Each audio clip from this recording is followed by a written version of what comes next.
Bonjour à tous et bienvenue sur la chaîne YouTube de Spareka, j'espère que vous allez bien. Aujourd'hui on va parler de l'aspirateur, on va vous montrer comment réparer cet aspirateur, quelles sont les pannes les plus courantes qui sont liées à cet appareil et également les différentes pièces qui le composent. Juste avant de commencer la vidéo, n'oubliez pas de vous abonner à la chaîne YouTube de Spareka si ce n'est pas déjà fait. Activez la petite cloche pour avoir toutes les actualités sur la réparation et c'est parti, on y va pour le démontage et les explications.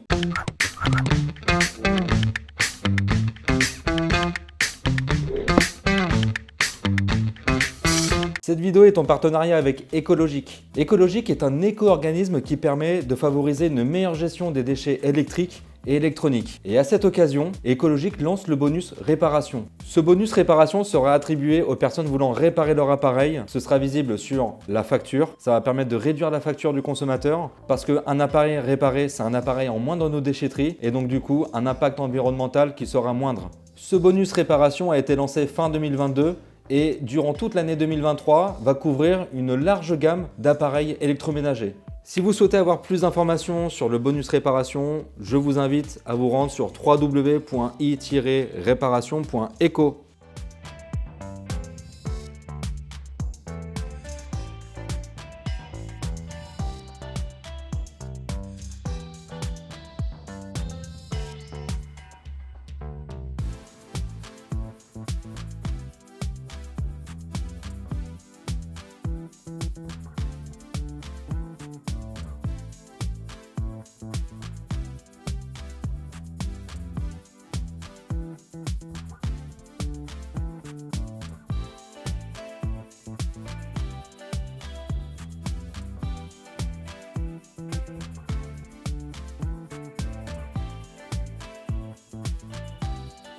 Donc pour le fonctionnement d'un aspirateur, c'est relativement simple. L'aspirateur va être alimenté par le biais de la prise électrique. La prise électrique est un système d'enrouleur ici. Donc c'est un mécanisme qui permet, avec une action de ressort, de pouvoir rentrer et faire sortir le fil. Donc par la suite, nous avons ici le bouton marche-arrêt qui est directement relié à une carte de puissance. Le rôle de cette carte de puissance est d'aller redistribuer ensuite l'alimentation sur le moteur. Il va travailler de pair avec cette pièce juste ici. On a le régulateur de puissance qui est juste là. Et cette pièce-là, c'est la carte de commande. Donc ça va travailler avec cette carte-là. Nous avons ici à l'intérieur de ce bloc le moteur, l'élément principal de l'aspirateur. Le moteur, on peut le voir juste ici. Il est composé d'une turbine qui permet justement d'aller aspirer l'air. Donc ensuite, on va parler de la filtration. C'est un élément indispensable pour un aspirateur et son bon fonctionnement. Nous avons ici la partie cyclonique. À l'intérieur de ce compartiment, nous avons le filtre conique. Et à l'arrière du moteur, nous avons deux types de filtres. Donc nous avons ce premier filtre et ce deuxième. Donc la différence entre ces deux filtres, c'est que celui que j'ai ici, c'est le filtre à poussière fine et celui-ci, c'est le filtre moteur. Enfin, nous avons ici le bac à poussière, donc le réservoir. C'est ici que vont venir se loger toutes les poussières à l'intérieur. Nous sommes ici sur un aspirateur sans sac. Donc vous avez cette pièce-là qui fait partie de l'aspirateur. Vous pouvez avoir des aspirateurs avec sac, donc il ne faudra pas réutiliser le sac ou essayer de vider le sac. Il faudra le jeter directement et le remplacer par un autre. Donc si vous cherchez à réparer votre aspirateur ou alors n'importe quel appareil, je vais vous donner 4 astuces indispensables pour que la réparation se déroule le mieux possible. Déjà, il va falloir s'équiper de gants, ça va vous permettre de vous protéger des coupures, des pincements. Il sera très important de vous munir d'un multimètre. C'est un petit appareil qui coûte pas très cher, vous pouvez en trouver un peu partout et notamment sur www.spareka.fr. Ce multimètre va vous permettre de pouvoir tester les différentes pièces détachées et de savoir si c'est à remplacer ou non. Petit récipient pour pouvoir mettre les différentes vis à l'intérieur. Ça va vous permettre aussi de ne pas perdre une petite vis. Moi, je vous conseille d'utiliser votre téléphone portable, de pouvoir prendre des photos si vous avez des connecteurs à débrancher. Ça va vous éviter d'être perdu au moment de remonter l'appareil et de créer peut-être une nouvelle panne. Ok, maintenant on va parler des pannes principales que vous pouvez rencontrer sur un aspirateur. La panne la plus courante sera que l'aspirateur va mal aspirer ou ne va plus du tout aspirer. La deuxième panne que vous pouvez rencontrer, dans la plupart des cas, c'est lorsque vous allez vous apercevoir que votre aspirateur fait beaucoup de bruit lorsqu'il est en fonctionnement. Enfin, la dernière panne recensée sera lorsque votre aspirateur ne va plus du tout s'allumer. La première vérification, ce sera au niveau de la brosse. Il faudra vous assurer dans un premier temps que vous utilisez la bonne brosse pour la bonne surface à aspirer. Évidemment, les brosses peuvent varier en fonction de la surface à aspirer, c'est-à-dire que si vous êtes sur du carrelage, sur du parquet ou sur un autre type de sol, type de la moquette ou des tapis, l'utilisation ne sera pas la même. Au niveau de la partie de la brosse, il faudra vérifier que celle-ci n'est pas obstruée par un amas de poussière ou alors des cheveux, des poils d'animaux qui se seraient logés à l'intérieur de la brosse. Vous pouvez vérifier également le petit flexible qui est à l'intérieur pour voir s'il n'y a pas un bouchon qui se serait créé. La deuxième partie à aller vérifier, ce sera la poignée flexible. Donc si le bouchon ne s'est pas formé au niveau de la brosse, il se peut qu'il se soit formé au niveau du tube ou alors de la poignée. Pour vérifier s'il y a un bouchon qui s'est formé ou non, c'est très simple, vous pouvez mettre un espèce de manche à balai à l'intérieur et vérifier que le manche à balai passe correctement. Il faudra aussi vérifier l'état des joints qui sont au niveau des liaisons, donc au niveau du tube métallique ainsi que de la poignée. La troisième partie à aller vérifier, ce sera le flexible. Il se peut qu'il y ait un bouchon qui se soit formé à l'intérieur. Donc si vous avez aspiré de l'eau avec de la poussière, à terme, ça peut créer un bouchon et ça peut réduire l'aspiration. Donc il faudra également passer un manche à balai à l'intérieur pour soit le déboucher, soit vérifier qu'il y ait un passage suffisant pour l'air. Par la suite, il faudra aller vérifier la partie filtration. Donc on a vu précédemment que la partie filtration était séparée en 3 éléments. Vous avez ici le filtre à poussière fine, le filtre moteur et le filtre conique. Il faudra vérifier fréquemment que ces filtres-là ne soient pas obstrués ou alors ne soient pas saturés en poussière. Donc ça demande un entretien pratiquement quotidien. À chaque utilisation, vous devez vérifier si ces filtres sont en bonne santé. Au niveau de la filtration, il faudra faire attention à une chose, c'est lorsque vous allez aspirer de l'eau de manière accidentelle, l'eau peut venir se loger dans les filtres avec la poussière et à force, ça peut colmater la partie filtration. Donc il faudra vérifier ces éléments-là. Il faudra également aller vérifier le filtre conique qui est situé dans la partie cyclonique. Également, vérifier cette partie-là lorsque vous avez des problèmes d'aspiration. Enfin, lorsque nous avons fait tout l'acheminement de la poussière à travers l'aspirateur, il nous reste un élément, c'est le bac à poussière. Évidemment, il faudra vérifier que celui-ci ne soit pas totalement bouché ou alors qu'il soit totalement plein. Il faudra le vider régulièrement.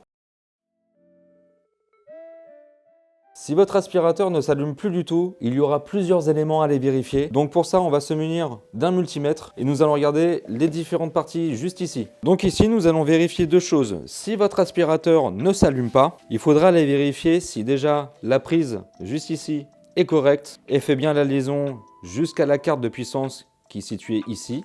Et enfin, nous irons voir, nous allons aller tester l'interrupteur marche-arrêt. Nous allons voir si il réagit bien avec la carte de puissance. Il est branché juste ici. Donc nous allons faire un test de continuité sur ces 2 éléments-là. Donc pour effectuer un test de continuité sur ces 2 éléments, nous allons venir nous placer sur le multimètre sur la partie bip sonore. Si votre multimètre chez vous n'a pas cette fonctionnalité, vous pouvez vous mettre sur la partie ohmique la plus basse sur votre multimètre et vous devriez avoir une variation de valeur sur l'écran. Donc dans un premier temps, nous allons aller vérifier la prise ici. Elle est reliée par les 2 connecteurs qui sont ici, donc la phase et le neutre. Nous allons tester chacune des fiches de la prise qui sont reliées à la carte de puissance. Donc si on entend un bip, ça veut dire que la connexion est faite et qu'il n'y a pas de problème au niveau et de la prise et de la filerie. Donc la première fiche est bonne, nous allons tester la deuxième. La deuxième fiche est correcte. Si vous aviez eu une absence de réaction de la part de votre multimètre lors de ce test, cela voudrait dire que la prise aurait été à remplacer, ou la filerie. Donc si votre aspirateur ne s'allume plus du tout, il faudra également aller vérifier l'interrupteur marche-arrêt qui est situé juste ici. Il y a un contacteur qui s'enclenche lorsque nous appuyons dessus et il est relié juste ici sur la carte de puissance. Donc le test à effectuer est très simple. Nous allons débrancher juste ici les connecteurs de l'interrupteur marche-arrêt et nous allons mettre les connecteurs, les points de touche au niveau des connecteurs. Et donc lorsque j'appuie sur l'interrupteur marche-arrêt, je dois avoir un bip qui s'effectue.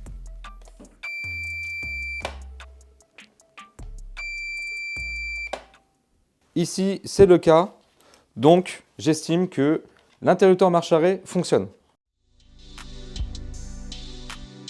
Ok, donc à présent, nous allons démonter cette partie-là pour avoir accès au moteur.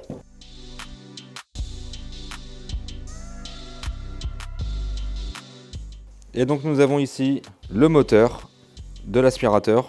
Nous allons débrancher les cosses.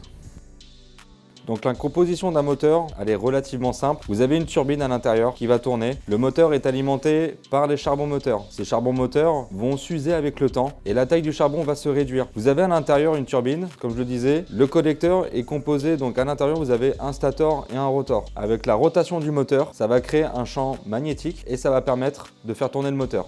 Pour tester le moteur, nous recherchons une valeur faible, donc sur le multimètre, vous pouvez vous mettre sur la valeur la plus basse en valeur ohmique. Ici, moi, je me suis mis sur 200 ohms. Je vais mettre mes pointes de touche sur les deux cosses d'alimentation du moteur et nous devons observer une valeur. Ici, je suis à 7,5, 7,6. La valeur est passante, donc j'estime que le moteur fonctionne bien. Si, lorsque vous faites ce test, vous avez une valeur qui est à 0 ou à 1, cela voudrait dire que le moteur aurait été à remplacer et qu'il était complètement coupé. Si vous avez des problèmes de puissance ou d'aspiration sur votre aspirateur et que le moteur fonctionne convenablement, il faudra les vérifier au niveau des charbons moteurs. Ces charbons moteurs permettent d'acheminer l'alimentation dans le moteur. Donc nous allons démonter les deux charbons pour voir leur taille. Donc je vais retirer les charbons. Donc nous avons une paire de charbons moteurs. Il faudra vérifier du coup la taille de ces charbons. Donc là nous sommes sur des charbons neufs. Si lorsque vous démontez les charbons moteurs, vous avez une taille qui est réduite et qui est à ce niveau-là, voire même un peu au-dessus, cela pourrait indiquer un problème et un défaut au niveau du moteur et donc il faudra penser à changer ces charbons-là. Si les charbons sont trop usés, ils vont avoir du mal à alimenter le moteur. Donc soit il ne va plus du tout tourner, soit il va tourner à bas régime parce que le charbon sera trop court. Petit point de vigilance, lorsque vous remplacez des charbons moteurs, il faudra toujours les remplacer par paire. Puisque si d'un côté, vous avez un charbon qui est usé au niveau de cette partie-là, il y a de grandes chances que de l'autre côté, l'usure soit la même. Donc ces deux éléments-là, les charbons moteurs, seront à vérifier si vous avez soit une panne d'aspiration, que votre moteur ne tourne plus suffisamment, ou alors lorsqu'il ne tourne plus du tout.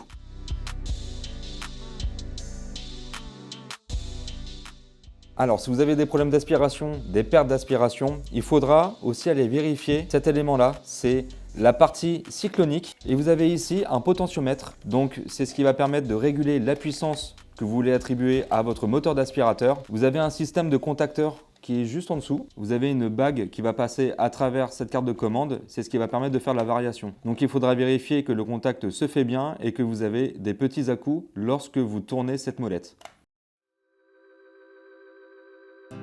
Si votre aspirateur fait du bruit lorsqu'il fonctionne, en tout cas qui fait un bruit anormal, le problème viendra principalement du moteur. Une partie à aller vérifier, ce sera le moteur en lui-même. À l'intérieur, vous avez le bloc, donc vous avez une partie filtration qui va envelopper tout le moteur. Il faudra également aller vérifier le filtre à poussière fine, le filtre moteur, juste ici. Généralement, si votre moteur fait beaucoup de bruit, c'est parce qu'il a aspiré quelque chose qu'il ne devait pas. Donc ça peut être de l'eau, ça peut être également des gros débris. Il faut vraiment faire la distinction entre un aspirateur d'intérieur et d'extérieur. On ne peut pas aspirer n'importe quoi avec ce type d'aspirateur. Si vous avez besoin d'aspirer des choses que vous avez fait pendant les travaux, il faudrait utiliser un aspirateur qui est plus adapté à cette fonction, donc un aspirateur de chantier. Malheureusement, si vous avez un problème au niveau de l'aspiration et que votre aspirateur fait du bruit, il faudra faire un nettoyage global donc de la partie filtration ici, donc de tous les éléments que je vous ai montrés. Mais il est possible que ça ne suffise pas et qu'il faille remplacer le moteur en lui-même. Enfin, pour terminer cette vidéo, je vais vous parler des astuces d'entretien. Donc c'est vraiment vital pour l'appareil de bien l'entretenir et de nettoyer certaines parties très régulièrement. Ça va vous permettre d'éviter les pannes et de prolonger sa durée de vie. On va commencer par la brosse d'aspiration. Cette brosse-là, il faudra la nettoyer très régulièrement. Il faudra veiller également à l'utilisation que vous en faites. Il n'y a pas n'importe quelle brosse qui va aspirer n'importe quelle surface. Nous avons ici la partie réservoir. Je le répète encore, mais il faudra vider régulièrement ce bac à poussière. Il faudra veiller à ne pas à chaque fois attendre que ce soit au niveau max ou alors de le dépasser puisque ça pourrait générer des pannes sur votre aspirateur. Enfin, la partie filtration, très importante. Il faudra vérifier que le filtre, donc ici le filtre à poussière fine, soit nettoyé régulièrement. Le filtre moteur, il faudra aussi qu'il soit nettoyé régulièrement. Enfin, le filtre métallique, le filtre conique. Donc vous ne l'avez pas forcément sur tous les modèles d'aspirateur, mais celui-ci, il faudra également le nettoyer. Pour l'entretien de vos filtres d'aspirateur, un petit conseil, vous pouvez nettoyer ces ces filtres-là, vous pouvez les passer dans l'eau et les laisser sécher à température ambiante pendant 24 heures minimum. Il faudra les nettoyer à l'eau, mais sans détergent, c'est très important. Et ensuite, si vous avez besoin de changer ces filtres, il faut savoir que le filtre EPA, le filtre moteur, sera à changer à peu près une fois par an en fonction de l'utilisation et de la fréquence d'utilisation de votre aspirateur. Et le filtre à poussière fine, ce sera à remplacer à environ tous les 6 mois. Donc là, nous sommes sur un aspirateur sans sac. Il faut savoir que sur les aspirateurs avec sac, il faudra changer le sac à chaque utilisation. Ce sont des sacs à usage unique. Voilà, la vidéo se termine. J'espère qu'elle vous aura aidé et qu'elle vous aura plu. Encore une fois, si vous avez besoin de renseignements sur le bonus réparation, je vous invite à vous rendre sur www.iréparation.eco. Moi, je vous dis à la prochaine sur Spareka.